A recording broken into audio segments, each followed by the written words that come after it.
नमस्कार, आप देख रहे हैं साधना प्लस और मैं हूं आपके साथ पूजा अग्रवाल। बुलेटिन की शुरुआत करेंगे, लेकिन उससे पहले नजर इस वक्त की सुर्खियों पर। बिहार के खेतों में पराली जलाए जाने के मुद्दे पर राज्य सरकार गंभीर। सीएम नीतीश ने मुख्य सचिव को दिया निर्देश, हेलीकॉप्टर से की जाएगी चेकिंग।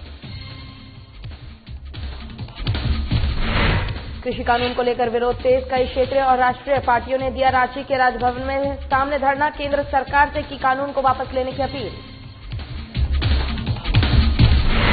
हजारीबाग में कृषि कानून को लेकर कार्यक्रम आयोजित, कार्यक्रम में बीजेपी के प्रदेश प्रवक्ता हुए शामिल, कहा कृषि कानून किसानों के लिए काफी लाभदायक।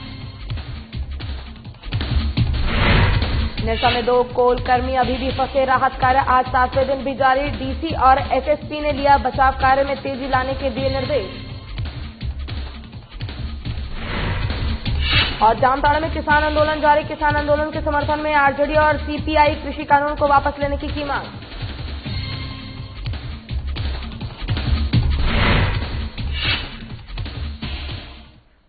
चलिए शुरुआत करेंगे खबरों से। बता दें कि खेत में पराली जलाए जाने के मुद्दे पर राज्य सरकार गंभीर हो गई है। मुख्यमंत्री नीतीश कुमार ने राज्य के मुख्य सचिव को ये निर्देश दिया है कि वो हेलीकॉप्टर से इस बात की चेकिंग करे कि राज्य के किस इलाके में खेतों के अंदर पराली जलाई जा रही है। मुख्यमंत्री नीतीश कुमार ने आज जल जीवन हरियाली अभियान के तहत जलवायु अनुकूल कृषि कार्यक्रम का शुभारंभ करते हुए ये निर्देश दिया है। सीएम ने कहा है कि खेतों में जलाई गई पराली की वजह से पर्यावरण के लिए बेहद नुकसान होता है। साथ ही कहा कि लगातार जागरूकता अभियान चलाकर किसानों को ये बात समझाने की कोशिश की कि बावजूद इसके लगातार बिहार में भी किसान खेतों के अंदर पराली जला रहे हैं। इस बात को गंभीरता से लेने की जरूरत है। मुख्यमंत्री ने कहा कि सेक्रेटरी इस बात को खुद देखे, इसके लिए राज्य सरकार का हेलीकॉप्टर 3-4 दिन बुक करे और खुद बिहार के सभी जिलों का हवाई सर्वेक्षण करे।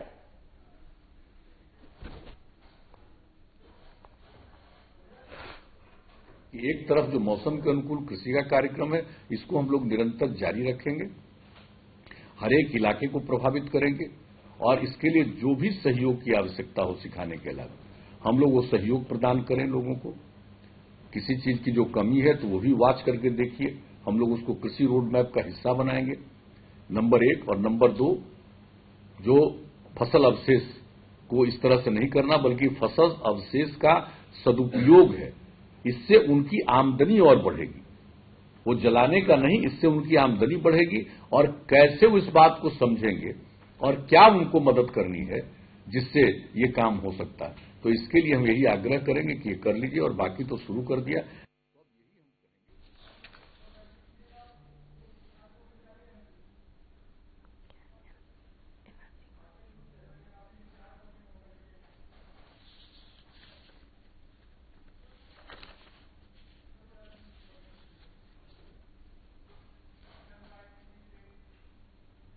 और कृषि कानून को लेकर देश में मचे घमासान पर देश की कई पार्टियों ने समर्थन किया है। किसान कानून के विरोध प्रदर्शन को मजबूती देने के लिए देश के कई क्षेत्रीय और राष्ट्रीय पार्टियों ने विरोध प्रदर्शन किया। वहीं मुख्य रूप से राष्ट्रीय जनता दल और कम्युनिस्ट पार्टी ने रांची के राजभवन के सामने धरना दिया। इसके साथ ही कृषि कानून को काला कानून बताते हुए केंद्र सरकार से कृषि कानून को वापस लेने की अपील की और कानून वापस नहीं लेने पर आंदोलन की चेतावनी दी है। किसान जो है अपने को ठगा सा महसूस कर रहा है, क्योंकि जो पहले से जो एमएसपी था वो राज्य का नियंत्रण में था, राज्य नियंत्रण से उसको समाप्त कर दिया गया है। तो जो इस तरह जितने भी किसान हैं, किसान का कहना है कि जब तक ये तीनों जो काला बिल है जब तक वापस नहीं ले लेगी, ऐसे 7-8 राउंड की बातें हुई है। 18 दिन से लोग धरने पर बैठे हुए हैं, आज भूख हड़ताल पे हैं। देश की 13 राजनीतिक दल, देश के तमाम किसान संगठन, झारखंड में भी किसान समन्वय समिति के नेतृत्व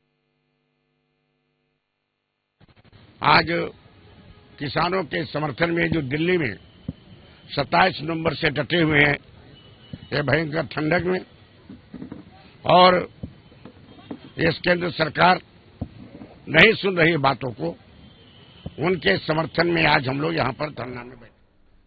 और राष्ट्रीय सर्वेक्षण ऊर्जा दिवस हर साल 14 तारीख को मनाया जाता है। 14 दिसंबर को इसे मनाया जाता है। ऐसे में ऊर्जा संरक्षण दिवस मनाने का उद्देश्य लोगों को ऊर्जा के महत्व और उसके उचित उपयोग के बारे में प्रचार प्रसार और जागरूक करना होता है। इस अवसर पर बिहार के ऊर्जा मंत्री विजेंद्र प्रसाद यादव ने वीडियो कॉल के माध्यम से ब्रेडा को शुभकामनाएं देते हुए जनता को संदेश दिया। ब्रेडा ने एक औपचारिक कार्यक्रम में जन जागरूकता के लिए ऊर्जा संरक्षण के महत्व को जन साधारण तक पहुंचाने के उद्देश्य से संजीव हंस, सचिव और ऊर्जा विभाग सह अध्यक्ष ब्रेडा ने ऊर्जा संरक्षण से संबंधित प्रचार प्रसार वाहन को विद्युत भवन से हरी झंडी दिखाकर रवाना किया। और बता दें कि 14 दिसंबर यानी कि आज की जो तारीख है, इसे राष्ट्रीय ऊर्जा संरक्षण दिवस के तौर पर हर साल मनाया जाता है। और ऐसे में ऊर्जा संरक्षण दिवस मनाने का उद्देश्य लोगों को ऊर्जा के महत्व और उनके उचित उपयोग के बारे में प्रचार प्रसार कर जागरूक करना होता है। इस अवसर पर बिहार के ऊर्जा मंत्री विजेंद्र प्रसाद यादव ने वीडियो कॉल के माध्यम से ब्रेडा को शुभकामनाएं देते हुए जनता को संदेश दिया। ब्रेडा ने एक औपचारिक कार्यक्रम में जन जागरूकता के लिए ऊर्जा संरक्षण के महत्व को जन साधारण तक पहुंचाने के उद्देश्य से संजीव हंस, सचिव ऊर्जा विभाग सह अध्यक्ष ब्रेडा ने ऊर्जा संरक्षण से संबंधित प्रचार प्रसार वाहन को विद्युत भवन से हरी झंडी दिखाकर रवाना किया। झंडी दिखाई है। ये पटना शहर के विभिन्न इलाकों में रथ जाएंगे और उपभोक्ताओं को जागरूक करने का प्रयास करेंगे कि कैसे एक आम उपभोक्ता ऊर्जा की बचत कर सकता है। छोटे छोटे उपाय करके कैसे ऊर्जा की बचत हो सकती है, क्योंकि ऊर्जा एक सीमित संसाधन है और इसका उपयोग आवश्यकता के अनुसार ही करना चाहिए। और यहाँ रुकेंगे एक छोटे से ब्रेक के लिए। ब्रेक के बाद जल्द होंगे हाजिर।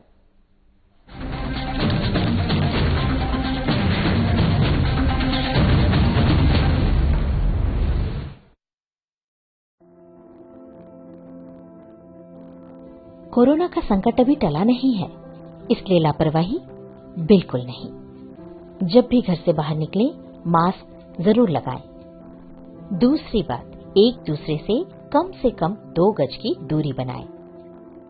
और तीसरा, अपने हाथों को साबुन से अच्छी तरह बार बार धोएं। यदि हम इन सभी मुख्य बातों पर अमल कर लें तो कोरोना वायरस के संक्रमण से बच सकते हैं और हमारा राज्य कोरोना मुक्त हो सकता है।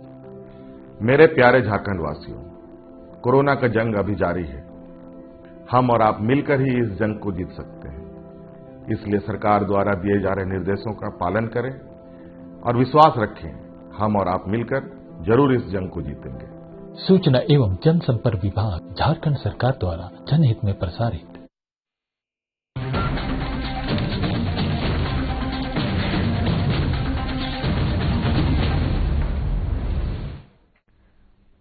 और ब्रेक के बाद एक बार फिर से स्वागत है आपका। रुख करेंगे हजारीबाग की ओर। बता दें कि अटल भवन में कृषि कानून को लेकर एक कार्यक्रम का आयोजन किया गया, जिसमें बीजेपी के प्रदेश प्रवक्ता अभिनय कुमार मौजूद हुए।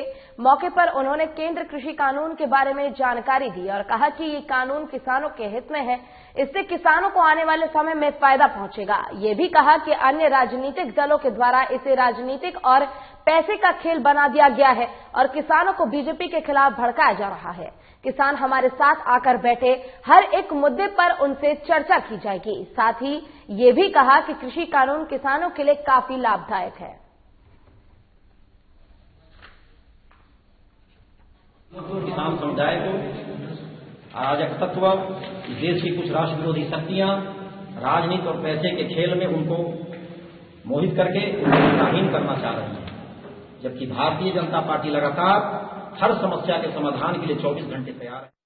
और ईसीएल गुमा एरिया में खुदियाई कोलियरी के वीपी सिम में अचानक पानी भर गया, जिसकी वजह से 2 कोल कर्मी फंस गए थे, जिसको बचाने के लिए राहत कार्य आज 7वें दिन भी जारी है।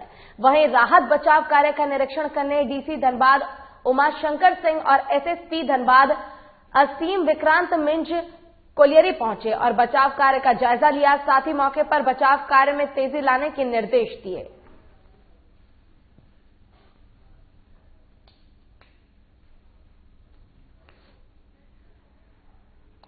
यहाँ के एडमिनिस्ट्रेशन, जीएम, डीजीएमएस के पदाधिकारी और लोकल हमारे जो सीईओ एसडीओ उन सबों से डिटेल इसमें डिस्कशन किया, इसकी पूरी मैप देखी, इसके साइट्स को देखा, जो पंपिंग वाटर पंपिंग हो रही है उस साइट्स को भी हम लोगों ने देखा।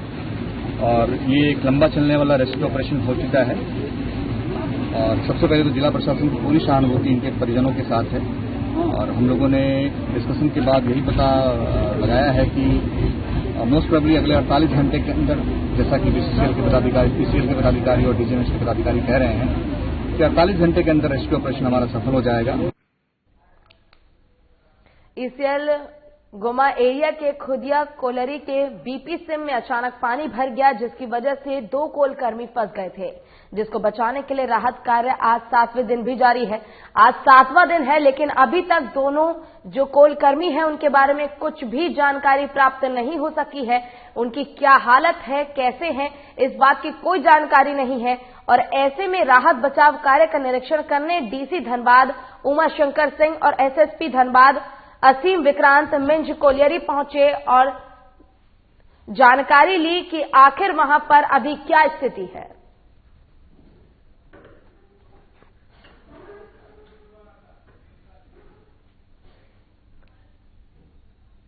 और इसी पर अधिक जानकारी के साथ हमारे संवाददाता सुशील कुमार चौरसिया हमारे साथ फोन लाइन पर जुड़ गए हैं। सुशील, सबसे पहला सवाल तो यही उठता है कि आज 7वां दिन है, लेकिन अभी तक कोलकर्मियों को निकाला नहीं जा सका है। क्यों प्रशासन के पास इतने संसाधन होने के बावजूद अभी तक कर्मियों को निकालने में प्रशासन असफल है? जी, ये बहुत बड़ी सवाल पैदा करती है कि उड़ीसा से, कटक से यहाँ पे गोताखोरों को मंगाया गया। गोताखोर दर्जनों की संख्या में गोताखोर आए और बार बार वे अंदर में प्रवेश किए, माइनिंग के अंदर में, जहाँ करीब 80 फुट पानी भरा पड़ा है। और वहां पे लाखों प्रयास करने के बावजूद अभी तक मजदूरों को नहीं निकाला जा सका है। और जो प्रबंधन इतने चैलेंज करती है, बड़े बड़े हाँकती है कि हमारे पास संसाधन है, हम सुरक्षा व्यवस्था पूरे पुख्ता रखे हुए हैं, लेकिन आज वो उनकी सुरक्षा व्यवस्था का पोल जो है वो खुल रहा है और ये लोगों के सामने जाहिर हो रहा है। ऐसे में एसएसपी और वहां के डीसी वहां पहुंचे और जायजा लिया है उन्होंने बचाव कार्य को लेकर। अब आगे क्या कार्रवाई की जा रही है, आगे क्या निर्देश दिए गए हैं, एक बार आपसे जानना चाहेंगे। उपायुक्त उमाशंकर सिंह ने प्रशासन को, वहां के प्रबंधन को वहां पे कड़ी फटकार लगाई है और उन्होंने साफ कहा है कि हम लोगों कोई भी मजदूरों के साथ, उनकी सुरक्षा के साथ खिलवाड़ बर्दाश्त नहीं किया जाएगा। उन्होंने उसके डीजीएमएस के खिलाफ, जिन्होंने डीजीएमएस ने अभी कुछ दिन पहले ही यहाँ पे कार्य चालू करने के लिए लाइसेंस दिया था, उन्होंने क्लियर किया था कि सुरक्षा के दृष्टिकोण से यह सेफ है माइंस, यहाँ पे किसी तरह का कोई दिक्कत नहीं है। तो उस पे भी उन्होंने अपनी टिप्पणी देते हुए कहा कि जो भी अधिकारी इसके लिए ऑर्डर दिए हैं, बिना जांच किए हुए ऑर्डर दे दिए हैं और ऐसी इतनी बड़ी घटना घट गई है, उस पर भी कार्रवाई की जाएगी। और इसी को लेकर प्रशासन चुस्त मुस्तैद है। लेकिन मामला यहाँ पे आ जाता है कि 2 लोगों की जिंदगी, हालांकि 168 घंटे बीत गए हैं और अब तो उनके परिजन भी हिम्मत हार चुके हैं। बार बार वे लोग जो भी सुबह में आते हैं, शाम तक डटे रहते हैं वहाँ पे, लेकिन अब वो लोग भी हार मान लिए हैं कि अब उन्हें भी लग रहा है कि शायद ही वे दोनों जीवित वापस आ पाएंगे। जी, इस बीच एक बड़ा सवाल ये भी उठता है कि जो 2 कोलकर्मी जो फंसे हैं वहां पर, पूरी तरह से कहीं ना कहीं देखा जाए तो कंपनी की जिम्मेदारी होती है अपने कर्मियों की सुरक्षा को लेकर, लेकिन यहां पर जो कंपनी है उसकी लापरवाही साफ तौर पर देखी जा रही है। और कुछ दिन पहले प्रशासन की भी लापरवाही देखी जा रही थी। परिजनों का कहना था कि प्रशासन की तरफ से पूरी तरह से लापरवाही बरती जा रही है। अब ऐसे में डीसी वहां पहुंचे हैं और अब जायजा ले रहे हैं। खैर, इसका कोई फायदा नहीं है, लेकिन एक सवाल यह भी उठता है कि अब वो जो कंपनी है उन पर प्रशासन द्वारा क्या कार्रवाई की जा रही है।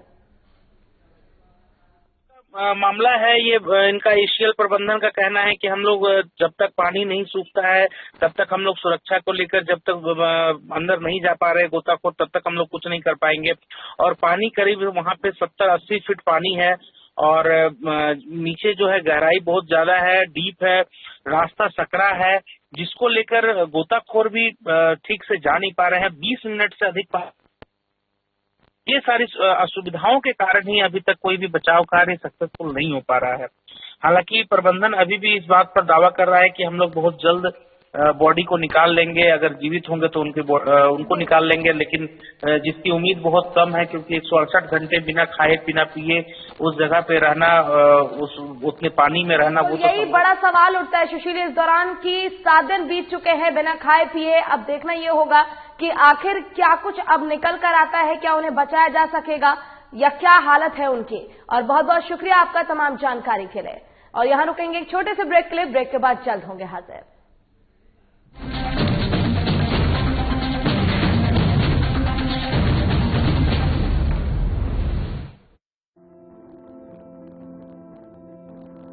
कोरोना का संकट अभी टला नहीं है, इसलिए लापरवाही बिल्कुल नहीं।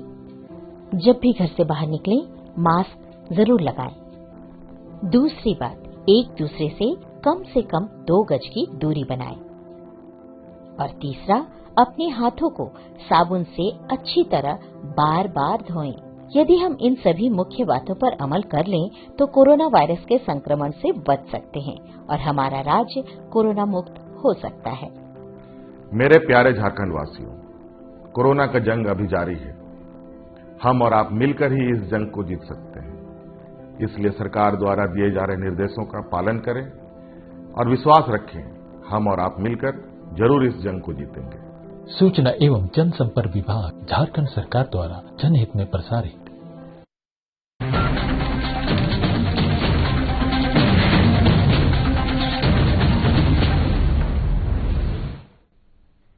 और ब्रेक के बाद एक बार फिर से स्वागत है आपका। रुक करेंगे खबरों की ओर। बता दें कि कृषि कानून के विरोध में आरजेडी और सीपीआई पार्टियों ने धरना प्रदर्शन किया।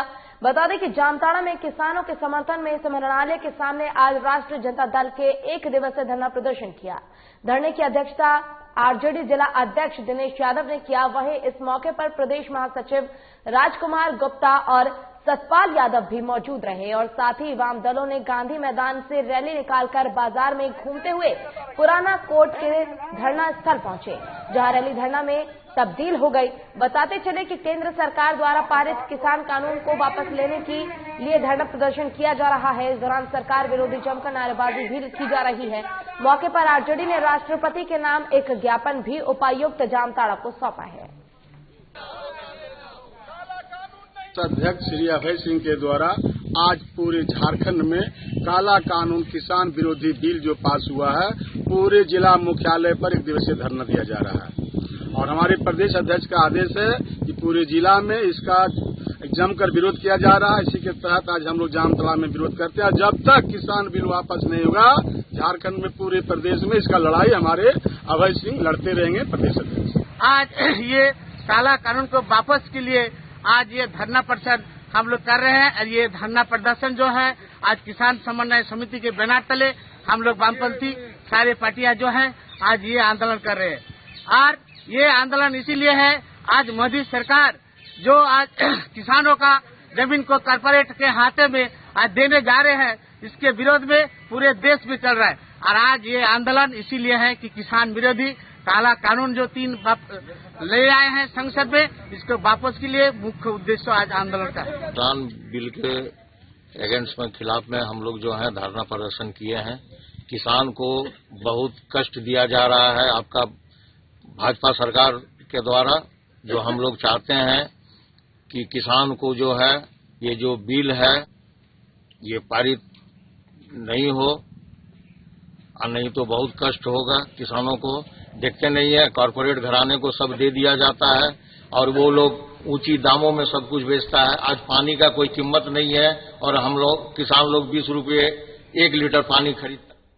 और कृषि कानून के विरोध में किसान यूनियनों ने रैन बसेरे में 1 दिवसीय धरना दिया है, जिसमें हसुआ विधायिका नीतू सिंह ने शिरकत की और अपना समर्थन दिया। वहीं इस मौके पर कहा कि सरकार किसान विरोधी है।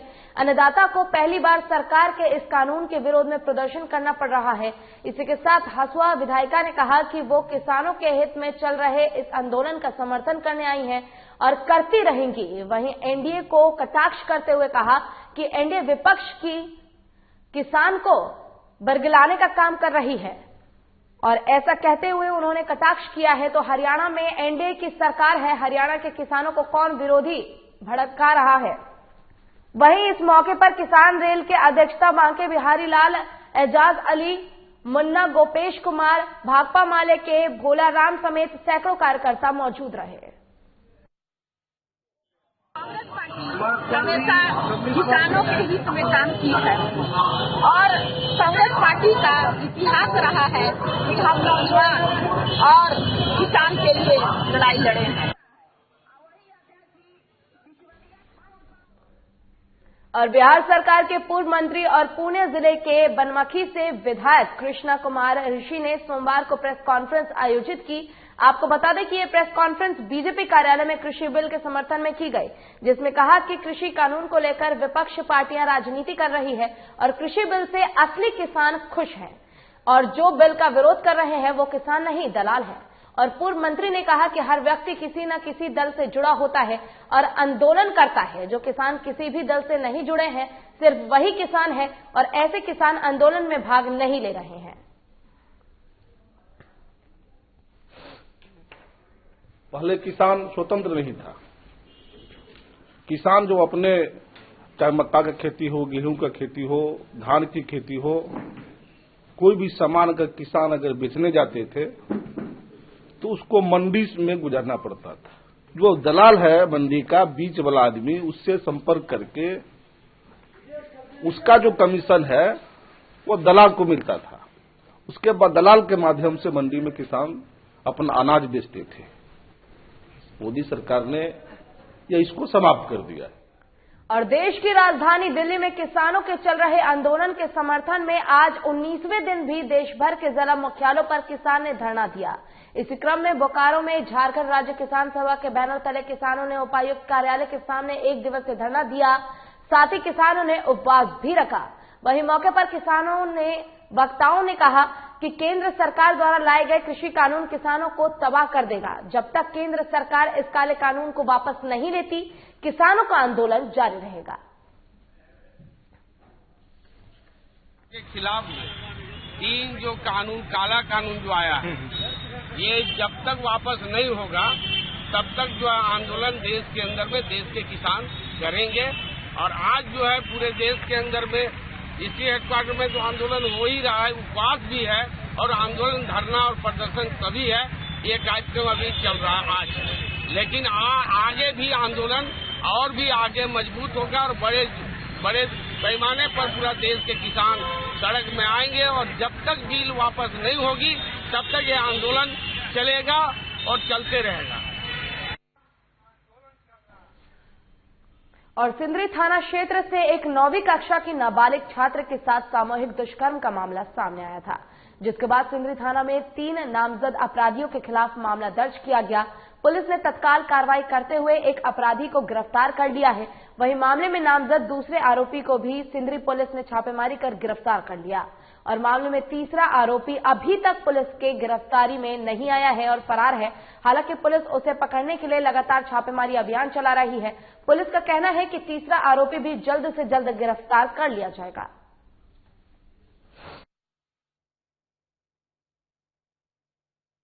रेप का शिकायत हुआ, जिसके आधार पर कांड दर्ज हुआ।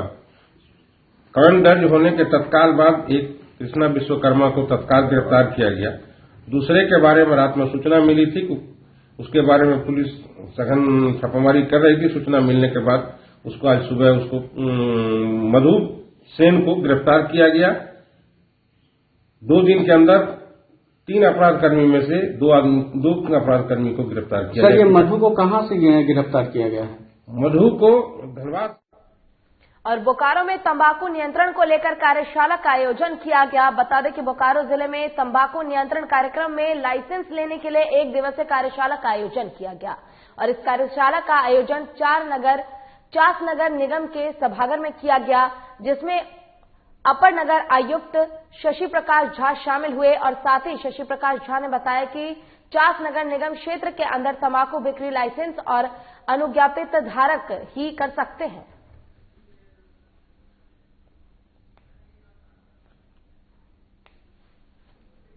तंबाकू निषेध अधिनियम जो है, तंबाकू उत्पाद का विपणन, भंडारण, पैकिंग, प्रसंस्करण, सफाई, विनिर्माण किसी भी विधि द्वारा चास नगर निगम क्षेत्र के अंतर्गत बिना लाइसेंस बिना अनुमति के प्रतिबंधित है। दुकानों पर टॉफी, कैंडी, चिप्स, बिस्किट, पेय पदार्थ इत्यादि कोई भी पदार्थ जिसमें कि तंबाकू न हो, इसकी बिक्री वो नहीं।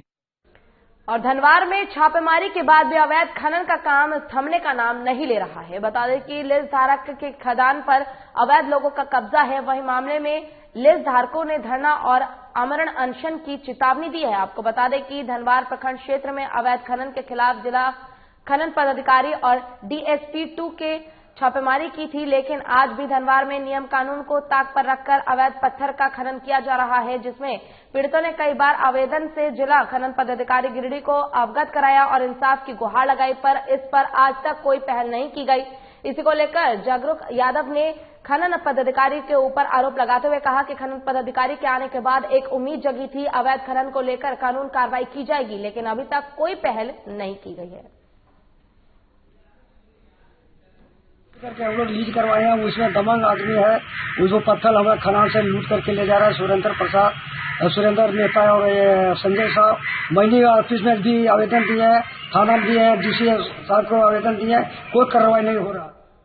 और सदर अस्पताल में नवादा के जिला पदाधिकारी यशपाल मीणा ने सदर अस्पताल के सभी वार्ड का निरीक्षण किया। निरीक्षण के समय जिला पदाधिकारी ने बताया कि जो भी डॉक्टर नर्स गायब मिले उस पर कानूनी कार्रवाई होगी। वहीं अस्पताल के रंग रौनक करने का आदेश सिविल सर्जन को दिया गया। इसी के साथ कहा कि दवाइयों को भी देखा जाए, जो कमी है उसे जल्द पूरा करने के आदेश दिए गए। वहीं जिलावासियों को स्वास्थ्य सुविधाओं में कोई भी कमी नहीं होनी चाहिए और जो स्वास्थ्य से संबंधित जितनी भी सुविधाएं हैं वो ग्रामीणों को जरूर मिलनी चाहिए।